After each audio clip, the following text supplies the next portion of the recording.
बच्चा को भी तुमसे छीन लेंगे। जब बच्चा को मैं डराती हूँ तो मेरा कलेजा ढल जाता है कि मेरा बच्चा मुझसे किस दिन ले लोगी तुम। बोला तो तुमको छोड़ दिए, बच्चा भी तुमसे छीन लेंगे, हमको जज के खरीद लेंगे, हमारा बच्चा भी छीन लेंगे तुमसे। घर बसा हुआ लड़की क्यों उजाड़ रही है अपना घर बसाने के चक्कर में। मेरी बच्ची मेरी उसी के सहारा हम जिंदगी जी रहे थे। चलो मेरा हस्बैंड एक साया की तरह होती है हस्बैंड, मुझे पता नहीं था कि इतनी सातिर वो निकलेगा। अपने हस्बैंड के पापा मम्मी से या फिर अपने सास ससुर से बात? सास ससुर भी तो उन्हीं के बेटा है, उन्हीं के सपोर्ट में जो भी बेटा करेगा वही मारेंगे। बच्चे के लिए पूरा जिंदगी हम छोड़ने के लिए तैयार है भाई, बच्चे क्यों मारेंगे हम। बोल रहे हैं कि आप बच्ची को क्यों करता है पता नहीं, जब मुझे छोड़ रहा है था इतनी बदनाम करके क्यों छोड़ रहा है मुझे बीच बाजार में क्यों मुझे परेशान करके। मेरी बच्ची मेरी जिंदगी है, इतनी मुश्किल से मेरी बच्ची में पैसा खर्चा किए, खुद मेरा उसका पैसा 1 रुपया लगा नहीं है बच्ची में। खुद बड़ी ऑपरेशन हुआ कि हम मेरा 2 महीना तक ब्लीडिंग चलते रहा, हम दिल्ली में इलाज कराए, उसके बाद मेरा ब्लीडिंग रुका है मेरे शरीर का। मैं जम्मू में ऑपरेशन कराए, मेरा नानी घर जम्मू पड़ता है, ऑपरेशन कराए, बड़ी ऑपरेशन। 1 दिन गया वीडियो वायरल कर दिया, उसके बाद लौट का गया। हम 8 दिन के बाद टका कटा, फिर 4 दिन के बाद फिर टका, 12 दिन में मेरा टोटल टका कटा था। कभी मेरे पास अगर कोई प्रॉब्लम होता है तो हम लोग पुलिस थाने में जाते हैं और वहां पर शिकायत करते हैं, लेकिन अब पुलिस प्रशासन के लोग को ही प्रॉब्लम हो जाता है तो वो क्या करेंगे। अभी हमारे साथ एक ऐसा पीड़िता है जो ये खुद प्रशासन में है और इनके हस्बैंड भी प्रशासन में है, लेकिन इनके हस्बैंड अब इनको छोड़ चुके हैं और कहीं और शादी करने का बातचीत कर रहे हैं। और ये छोटी सी बच्ची आप इनके गोद में जो देख रहे हैं हमेशा पापा पापा के लिए रट लगाती हैं। क्या कारण हुआ, क्यों ऐसा हुआ कि आपके हस्बैंड आपको छोड़ दिए? उनके जिंदगी में कोई लड़की आई इसलिए छोड़ दी। रूही खातून लड़की है। रूही खातून कौन लड़की है, कहाँ रहती है, क्या है? वो पटना जंक्शन पे ड्यूटी करती है रूही खातून, जीआरपीएफ और जीआरपीएफ है। और उसके बाद उनका घर आ रहा है सीतपुर आ रहा रूही खातून। तो आपके साथ आखिर क्या हुआ कि आपके हस्बैंड आपको छोड़कर उनके साथ चले बहुत गए? दिन से रिलेशनशिप में थे, मुझे इस चीज को नॉलेज नहीं था। मुझे हमेशा इग्नोर करते थे, मुझे मारपीट करते थे हमेशा। हम मारपीट करते थे तो हम गुस्सा में आगे कुछ कर नहीं पाते थे, गाली गलौज देते थे। मुझे उम्मीद नहीं था कि मेरा घर टूट जाएगा। वो हर चीज रिकॉर्डिंग रखता था, हर चीज प्रूफ रख रहे थे। मुझे छोड़ना ही उसको नहीं था तो हम क्या प्रूफ रखते, हम क्या क्या करते। मारपीट करते थे, दवा उबा लेते थे, ठीक हो जाते थे। बस नॉर्मली मेडिकल से खा पी के गर्म पानी सेक लेते थे, कहीं विक्स लगा लेते, कहीं खून जमता था तो 2-4 10 दिन 15 दिन लगाने के बाद ठीक हो जाता था। आपके हस्बैंड किस विभाग में है और आप किस विभाग में हैं? और जिस लड़की से अफेयर है उसमें, और लड़की भी बिहार पुलिस में, जिस लड़के से अफेयर चल रहा है उसका वो भी बिहार पुलिस में है। Bihar police GRPF Patna junction पे उसका ड्यूटी है। आप किस विभाग में? हम बिहार पुलिस में, बिहार पुलिस चालक। आपके हस्बैंड? मेरा हस्बैंड फायर का, बिहार पुलिस फायर डिपार्टमेंट चालक। फायर ब्रिगेड में। किस बात को लेकर अनबन हुआ, क्या कारण हुआ? डायरेक्ट वो बोल दिया हमको कि तुमको नहीं रखना है, तुम्हें रखना है। हम कुछ दिन के लिए घर गए थे तो वो डायरेक्ट बोला हम तुम फोन करना बंद कर दिया। तो फिर हम गुस्सा में, मेरा फोन आ रहा है बार बार 20 दा 30 दा 40 दा, वो रिसीव ही नहीं करते थे। गुस्सा में व्हाट्सएप पर कुछ गाली गलौज लिख दिए थे, हम गंदा गंदा गाली हम लिख दिए थे। मेरा फोन ही रिसीव नहीं करते थे, इग्नोर जा रहा था, हमेशा वेटिंग जा रहा, हमेशा कॉलिंग जा रहा, कुछ ना रिप्लाई भी नहीं देते थे। 2 दिन। आप क्यों गाली गलौज की थी? आखिर कोई तो कारण होगा, कुछ तो रीजन होगा। हमसे बात नहीं करते थे, हमको इग्नोर करते थे, हमको कुछ समझते नहीं थे कि बीवी मेरी है, कुछ नहीं, मतलब एक रखाल की तरफ मुझे यूज कर रहे थे, कुछ समझ ही नहीं रहा था मुझे। बस उसके पास हम बाईपास थाना में दोनों ड्यूटी तो हम रह रहे थे। और मुझे इस बात का अंदाज नहीं था कि मुझे छोड़ने वाला है। वो हमेशा धमकी देता था साल भर से कि तुमको छोड़ेंगे, हम दूसरा शादी करेंगे, तुमको छोड़ेंगे, दूसरा शादी करेंगे। हमको लगता था मारपीट होता है, झगड़ा होता है, इसलिए हमको धमकी देते हैं। और मुझे ये हकीकत तो जब 1 डेढ़ महीना से मेरे रूम पर भी आना बंद कर दिए हैं, बात भी नहीं करते हैं, बार बार फोन करके, कभी ब्लैक लिस्ट में नंबर 1 महीना से रखे हुए हैं। जब उसको जरूरत पड़ता है नंबर मुझे उसकाते हैं इस तरह से कि मुझे कुछ बोलने से मजबूर कर देता है। गुस्सा में हम आ जाते हैं, कुछ उल्टा पुल्टा मेरे मुंह से निकल जाता है, वो रिकॉर्डिंग कर ले। 1 महीना से आपके साथ अभी नहीं रह रहे हैं? नहीं, वो कहाँ रहते हैं, उस लड़की के पास भी जाते हैं, कभी लोधीपुर में रहते हैं, कभी कहाँ रहते हैं, मुझे कुछ पता ही नहीं चलता है। उस लड़की के साथ रह रहे हैं, आखिर उस लड़के से बात भी करवाता है, उससे फोन भी करवाता है। वो उनसे पूछते हैं तो बोलता है मुझे कुछ नहीं है, मगर वॉइस कॉल में दोनों हमेशा एनी टाइम बात करते हैं। और उनको वादा करके रखे हैं, हमको तो कह रहे शादी कर लिए, पहले कहता था नहीं किए हैं, और अब हमको कहा था शादी कर लिए हैं। और मुझे पता भी नहीं है कि हम तो इंतजार में कि मेरा हस्बैंड लौट के आ जाएगा, घर लौट के आ जाएगा, घर लौट के आएगा। और अभी पता चल रहा है कि वो कोर्ट में उसका मैटर चला दिया है, डिवोर्स फाइल कर दिया। हाँ, मुझे इस चीज को पता भी नहीं कि डिवोर्स फाइल कर दिया। आपको पता भी नहीं है कि डिवोर्स फाइल? हाँ, हमको कुछ पता भी नहीं। जो बोले थे कि हम उसको रखेंगे या उससे शादी करेंगे, तो ये आपको कब पता चला था कि उससे भी शादी? 4-5 दिन हो गया है, बोला उसको भी रखेंगे, तुमको भी दोनों राजा, तुमको भी रखेंगे, उसको भी रखेंगे। बोली लड़की तैयार है रहने की, तुम क्यों तैयार होने के लिए? हम तैयार नहीं रहेंगे, हम सौतीन पर सौतीन नहीं रहेंगे। बल्कि तब जाओ, तुमको जो करना करो, तुम जेल भेजोगी जेल जाएंगे हम, और तुमको तुम्हारे साथ नहीं रहेंगे, उसको नहीं छोड़ेंगे, उसी के साथ रहेंगे। लेकिन अभी तो बातचीत में पता चला कि लड़की से कोई संबंध नहीं है, कोई उस अपना बचने के लिए कुछ भी बोलेगा ना, जब जब मुझे मुझे छोड़ने के चक्कर में है तो वो अपना बचने के लिए कुछ भी बोलेगा। एविडेंस खोजता है, एविडेंस वॉइस कॉल में बात करता है, वॉइस कॉल में वीडियो कॉलिंग चैटिंग वूटिंग सब कुछ व्हाट्सएप से करते हैं। इनका एविडेंस जब बड़ा बाबू थाना प्रभारी राकेश झा है, वो बाईपास थाना का प्रभारी, उनको सर का नंबर दिए, जब वो ट्रैक किए तो पता चला ये उसके पास मोबाइल भी छोड़ दिया लड़की के पास में, फिर वॉइस कॉल बतियाना शुरू कर दिया। पता अब तो भंडा फूट गया है, अब तो पता सगड़ो चल गया, अब किसी के पास मुंह दिखाने के लायक भी नहीं है, कोई समझाते हैं किसी को बात मानने के लिए तैयार भी नहीं है। अरे मियाँ बीवी चलो खूब हम झगड़ा किए या कुछ भी किए आपस में, मगर जिस 1-1.5 महीने से कोई झगड़ा नहीं हुआ था, डायरेक्ट ये मोड़ लिया, ये मोड़ जो हुआ ना लड़का लड़की चक्कर में, डायरेक्ट मुंह मोड़ लिया ये। लेकिन अभी बातचीत में पता चला कि आपका और डीजीपी साहब का शायद वहाँ बैठ के ऑफिस में बातचीत भी हुआ था, क्या सच में बातचीत हुआ था कुछ? हम गए थे, वो भी गए थे मिलने के लिए सर, तो वो सर के पास रिकॉर्डिंग गाली वाला सुना दिया, एक्शन कुछ लिए ही नहीं, कुछ एक्शन नहीं लिया। कौन गाली गलौज वाला सुना? मेरा हस्बैंड सुनाए थे। बाकी आप गाली गलौज क्यों दे रही थी? मुझे मारपीट करेंगे तो गाली, औरत क्या कर सकती, गाली गलौज देती थी, बस भाई हमको मारपीट करते थे, हम गाली गलौज देते थे। आपके साथ मारपीट किया जाता था इसलिए आप आवेश में ऐसा कर देती थी। अब क्या चाहती हैं? अब तो वो डाइवोर्स के लिए फाइल कर चुके हैं कोर्ट में, बोल रहे हैं कि हम कोर्ट से लड़ लेंगे। वो बार बार हमको धमकी भी दे रहा है कि कोर्ट से लड़ लेंगे, हमें उसके इंतजार में बैठे हुए कि मेरा घर वापस लौट के आएंगे। बच्ची को क्यों मारती थी? वो तो बता रहे हैं कि बच्ची को आप मार, मेरी जान है, बच्ची क्यों मारेंगे? बच्चे के लिए पूरा जिंदगी हम छोड़ने के लिए तैयार है भाई, बच्चे क्यों मारेंगे हम?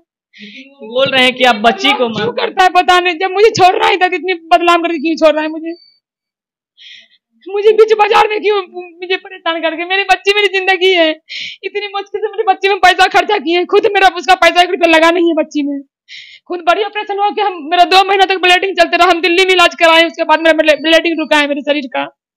मैं जम्मू में ऑपरेशन कराए, मेरा नानी घर जम्मू पड़ता है, वहाँ ऑपरेशन कराए, बड़ी ऑपरेशन, 1 दिन गया वीडियो वायरल कर दिया, उसके बाद लौट के आ गया।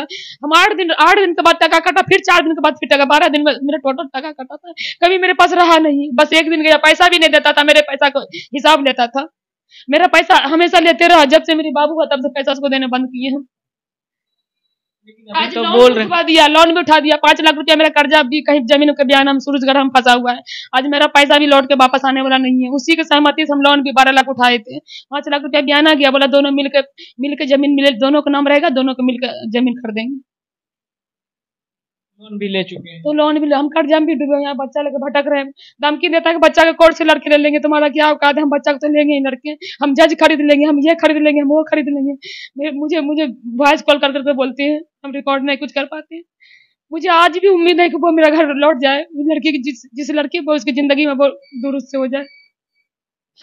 किसी घर बसा हुआ लड़की क्यों उजाड़ रही है अपना घर बसाने के चक्कर में? मेरी बच्ची मेरी उसी के सहारा हम जिंदगी जी रहे थे, चलो मेरा हस्बैंड एक साया की तरह होती है हस्बैंड, मुझे पता नहीं था कि इतनी सातिर वो निकलेगा। अपने हस्बैंड के पापा मम्मी से या फिर अपने सास ससुर से बात? सास ससुर भी तो उन्हीं के बेटा है, उन्हीं के सपोर्ट में, जो भी बेटा करेगा वही उसका सपोर्ट किए। तो क्या बोले हैं?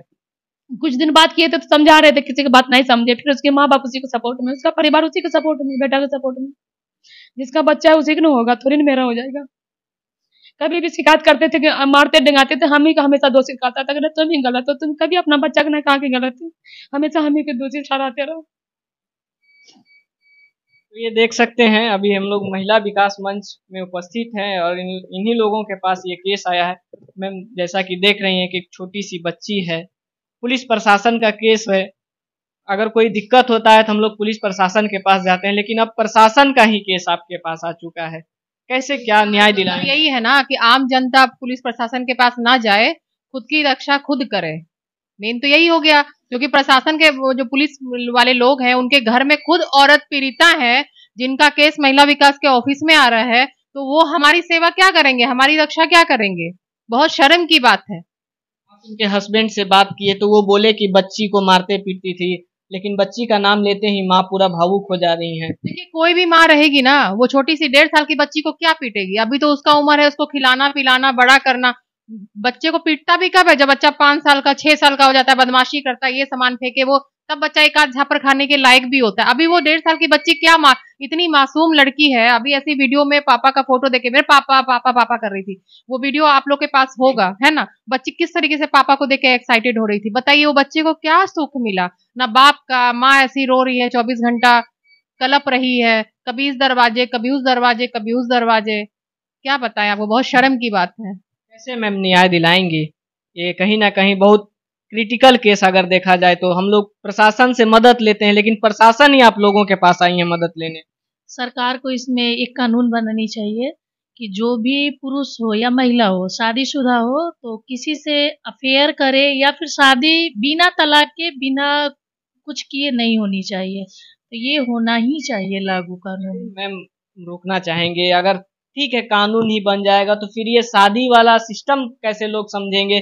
जो युगों युगों से प्रथा चल रहा है कि जिसके साथ शादी हो जाता है उसके साथ अपना जीवन लोग बिताते हैं या फिर उसके साथ अपना पूरा लाइफ स्पेंड करते हैं। अब बताइए शादी हो गया फिर अब करा के अब डिवोर्स करेंगे, कोर्ट फाइल करेंगे, कैसा कैसा दिन आ गया शादी लोग करता है, लेकिन शादी एक मजाक हो गया है, गुड्डा गुड़िया का खेल हो गया है। पहले क्या होता था ना, पहले जो हमारे टाइम पे शादियां होती थी तो लड़की को पहले ही समझाया जाता, वो ये तुम्हारा ससुराल है, ये तुम्हारा घर है, ये तुम्हारा यहीं पे ऐसा काम मत करना, दायरे के अंदर रह के रहना, मतलब बहुत सारी चीजें माँ सिखाती थी। आजकल बच्चों में क्या है, दोनों ही मन बड़ू है, लड़का एक मारेगा, लड़की 4 मारेगी आगे से। कोई आज की डेट में सहने वाला नहीं है, कोई सहता नहीं है किसी बातों को। हम लोग के समय में हम लोग बहुत सारी बातें सहते थे, सास की बोली भी सहते थे, पति बोलता था उसको भी सहते थे, अगर देवर देवरानी भी बोलता था उसको भी सहते थे। क्यों? क्योंकि समाज है, संस्कार है, ऐसे संस्कार हम लोगों को मिले थे, हम लोग बच्चों को ऐसे संस्कार देते। लेकिन अब क्या है, अब वो एक बोलता है, लड़की आगे से 4 बात बोलती है, तुमको रहना है रहो, नहीं रहना हमारे साथ मत रहो। और डिवोर्स की बात तो ऐसे बोलते हैं जैसे कि लूडो की गोटी खेलते हैं, इस तरीके से ये लोग डिवोर्स की बातें करते हैं। तो थोड़ा सा कमी है, आजकल के माता पिता में भी थोड़ी सी कमी है कि अपने बच्चों को किस तरीके का संस्कार दे रहे हैं, संस्कार की बहुत बड़ी कमी है। आपका घर कहाँ हुआ, कहाँ की रहने वाली? मेरा घर लखीसराय में। कहाँ? मेरा पोस्ट लड़का का घर कहाँ? लड़का घर मुरादाबाद यूपी। यूपी का है। आप लोगों का शादी कैसे हुआ था? क्या लव मैरिज हुआ था या अरेंज मैरिज हुआ था? अरेंज मैरिज हुआ था। विभाग में एक दूसरे को मिलाया था कि कर लो शादी, तो आपस में बात किए थे, फिर पैसा पर मैटर आया था, 5 लाख रुपया देकर शादी इसको किए थे। हम मुस्लिम कास्ट में आते हैं, जल्दी जॉब में लड़का को मिलता नहीं है।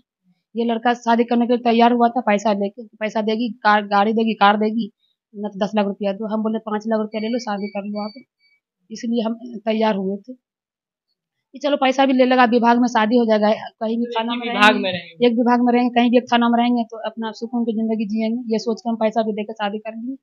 और हम मुस्लिम समाज से आते हैं तो समझ ही सकते हैं आप, जॉब इसमें कम ही लोग के मिलता है, किसी को मिलेगा भी तो जल्दी करने के लिए कोई तैयार नहीं होता। तो मेरा मानसिकता था कि चलो कहीं की भी लड़का ऊपी हो, बिहार हो, जॉब में है, बिहार में है, कहीं भी आराम से सुकून की जिंदगी एक थाना में लेकर काटेंगे। एक थाना करवा भी लिए थे, काट भी रहे थे, पता नहीं बीच में कौन लड़की इसकी जिंदगी में आ जाती है, फिर इस तरह से मुझे इग्नोर करना शुरू कर देते हैं। क्या बताएं? देख सकते हैं ये है प्रशासन का मामला, जो कि हम लोग अगर कोई प्रॉब्लम में आते हैं तो प्रशासन के पास जाते हैं, थाने में जाते हैं, वहाँ शिकायत करते हैं। तुमको तो छोड़ना है ही है, मगर बच्चा को भी तुमसे छीन लेंगे। जब बच्चा की मैटर आती है तो मेरा कलेजा ढल जाता है कि मेरा बच्चा मुझसे किस दिन ले लोगे तुम। बोला तो तुमको छोड़ दिए, बच्चा भी तुमसे छीन लेंगे, हमको जज के खरीद लेंगे, मेरा बच्चा भी छीन लेंगे तुमसे।